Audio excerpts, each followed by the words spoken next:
Actually, I was the very first summer camp director.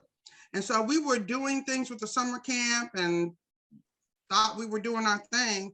And I realized that this is great stuff that we're doing during the summer camp, but the kids aren't going anywhere. They're just doing stuff here in Kansas City. And so I went to Pastor Ford and asked him if we could do the same thing for the church.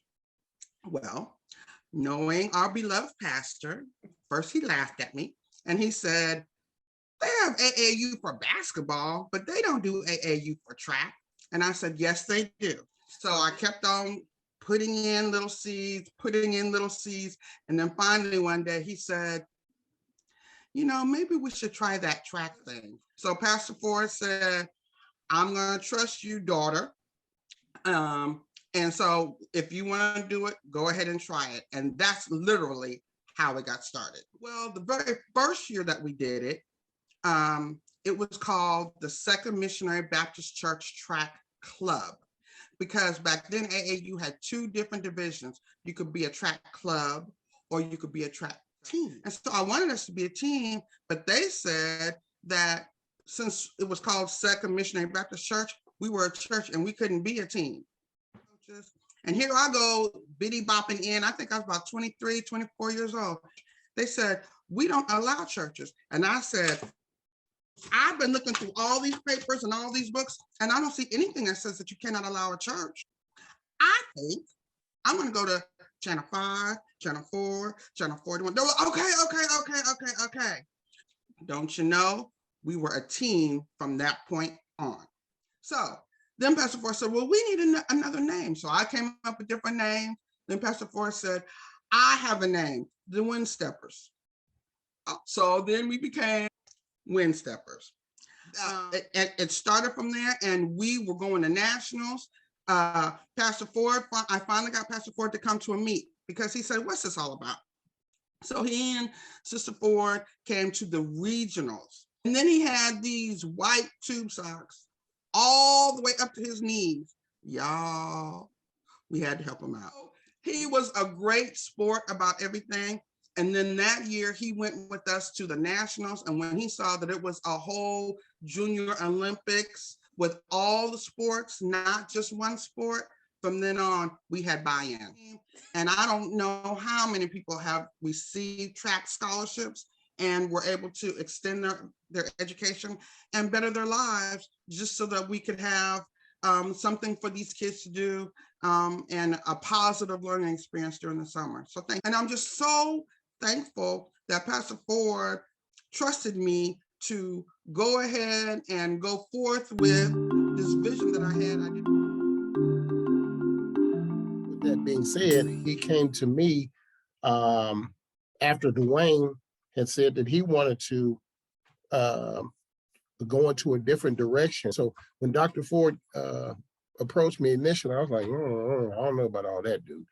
I don't know about, but he, after speaking with him, praying about it, oh my God, it's been a true blessing for not only the program, but also just for myself personally, because of how it impacted me as an individual, as a leader, and how the hand of God just moves in ways that we could never even imagine. I can remember with Dr. Ford, and one of them was when we had qualified and we went to nationals, and nationals was being held in Des Moines, Iowa, and he came up there to see us. And he was, he had been to some other, and I'll never forget him coming in, and he came into the facility, and the place is just packed with people all over the place. But there's a whole lot of us's. And he came in, man, when did we take over? He taught me about a lot of different things, and how if you step forward and do the things that the Lord is asking you to do, he'll provide that which you need to have. I'll never forget, we had a young man who, phenomenal young man who did some different things. He was at a track meet and stole a t-shirt, a $10 t-shirt, because he said he wanted this t-shirt. And when the brother all of a sudden came to track record. We were like, wait, you're supposed to be going to state. What are you doing here? And the brother was like, well, I stole a shirt. And we were like, oh, what the heck are you doing stealing the shirt? Because he got kicked off the team. Now, he was one of our top kids who was supposed to be meddling at state. He said, well, I did this, and I guess I'm just going to be like all my other brothers. All the males in my family have all gone to jail. And so I guess I'm just going to go to jail. None of them have ever graduated from high school. And I said, oh, whoa, let's turn this right around. And so we were able to minister to this brother in a totally different way. Track wasn't important at this time. Now let's get his head right. The next year, the brother went to state, ended up medaling, was able to get him a scholarship to the University of Memphis, ended up graduating from the University of Memphis, ended up going to the Olympic trials. And now he's in, I think, Atlanta, officer down there doing different things. And so these are just some of the instances that we've had within the ministry and how it's been able to impact different folks. About it, every practice was started with a word of prayer, and we also quoted our scripture, Ecclesiastes 9:11. And these kids took a hold of that phrase, that scripture, and ran with it. And they still doing it today. But it's a beautiful thing. That which Sister Waller birthed, Dr. Ford embraced, and we took it on to a whole different level. Oh man, it's something else. It is truly, truly, truly something else. My kids started running in 2012. John and Jonathan were my first two kids that started running.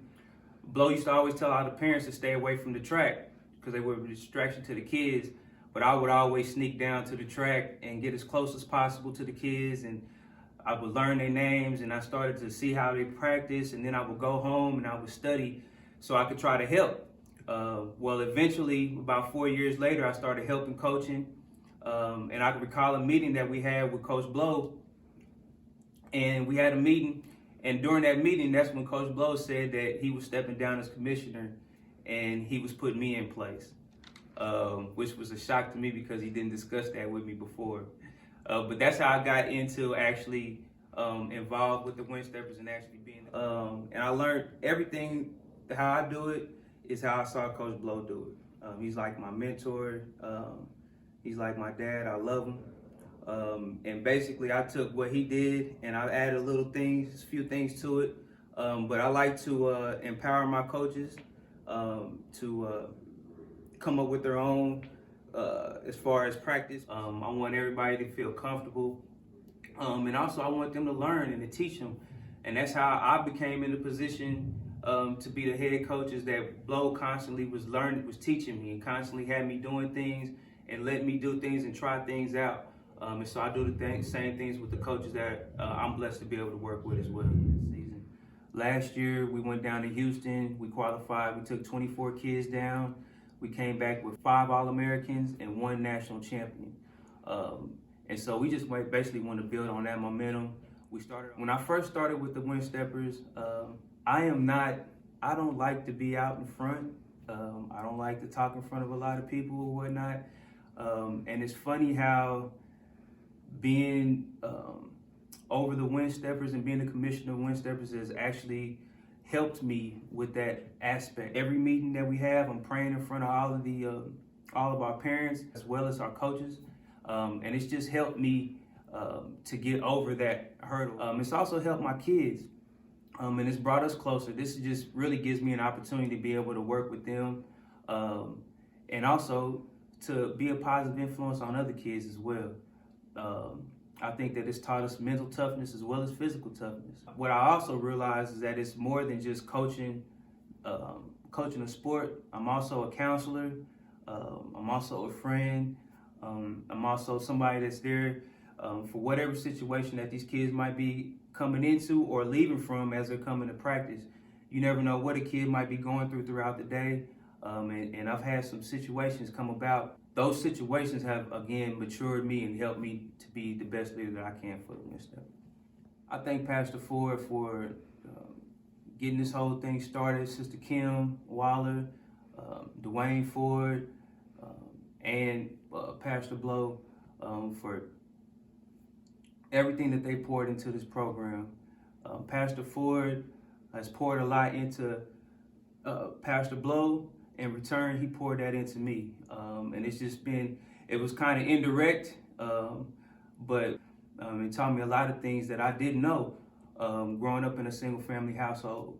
And so the things that was poured into him, he poured it into me, and I look forward to being able to pour it into the next person that comes along as well. I'll see y'all on Thursday, ready to go. Windsteppers on 3. 1, 2, 3.